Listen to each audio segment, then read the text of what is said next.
I still remember the moment my tires stopped rolling and my heart did too. The GPS said I had arrived, but nothing in front of me made sense. A year ago, this road ended in dust and weeds. Now it curved through iron gates, stone walls, and manicured lawns that looked like they belonged in a billionaire's magazine spread. Tall lamps lined the street.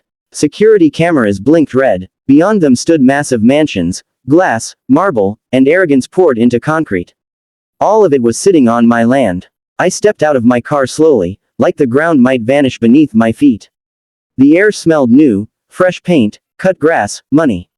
My hands shook as I pulled the folded deed from my jacket, the paper soft from being handled too many times during a year of hospitals, waiting rooms, and grief. My name was still printed there. Before I could take another step, a golf cart screeched to a stop in front of me. A security guard hopped out, palm raised like I was a criminal. "Residents only," he said.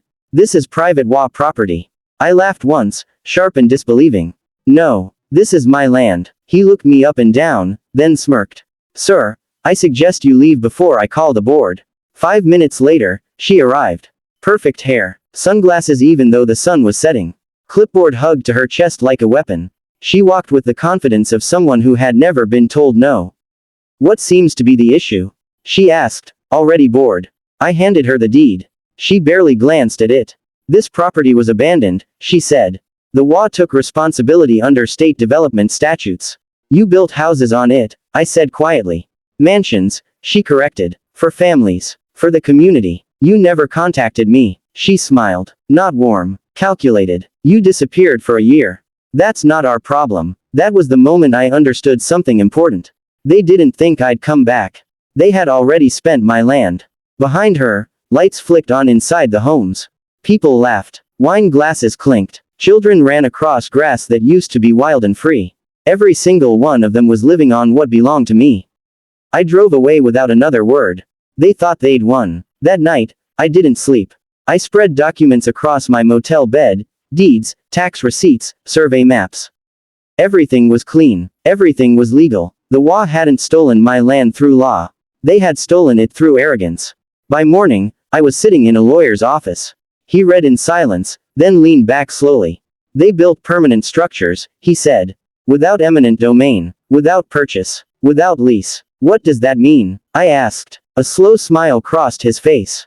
"It means they didn't take your land." He paused. "They became your tenants." The first legal notice went out a week later.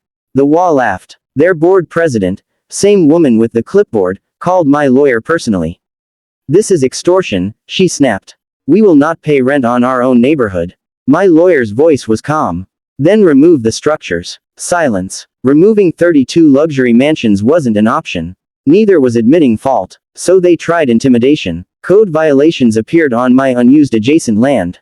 False complaints. Police visits. Anonymous threats slipped under my motel door. I documented everything. Then I filed the lawsuit.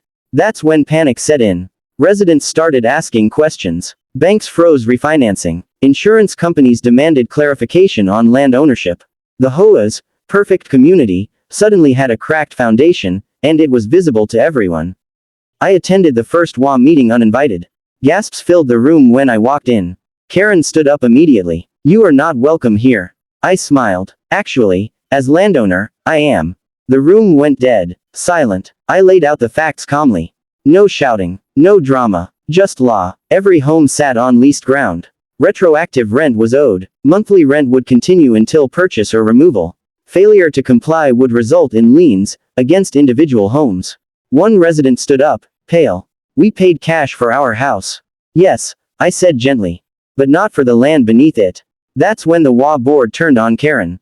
Meetings turned ugly. Emails leaked. Records surfaced showing they'd rushed construction, skipped notices, and buried objections. My lawyer filed an injunction stopping all new development. 3 months later, the HOA folded.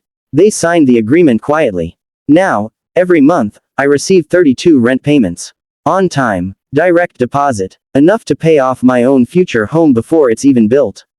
The HOA still exists, but it's different now. Quieter. Politer. Karen resigned, for personal reasons.